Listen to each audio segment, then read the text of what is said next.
নবী সাল্লাল্লাহু আলাইহি সাল্লামের হাদিস থাকতে কোন সাহাবীর কথা এবং কর্ম চলতে পারে না।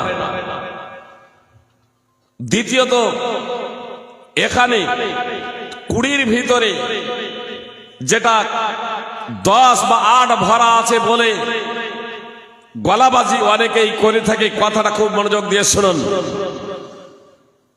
উসমান রাদিয়াল্লাহু তাআলা আনহু খলিফা, তার যুগে ওয়ালিদ বিন উকবা মদ পান করলে 2 জন ব্যক্তি সাক্ষী দিলে তার উপরে শাস্তি লাগু করত। আলী রাদিয়াল্লাহু তাআলা আনহুকে উসমান রাদিয়াল্লাহু তাআলা আনহু নির্দেশ দিয়েছিলেন, আর আলী রাদিয়াল্লাহু তাআলা আনহু পালাক্রমে আব্দুল্লাহ বিন জাফরকে বললেন, তুমি একে কোড়া লাগাও।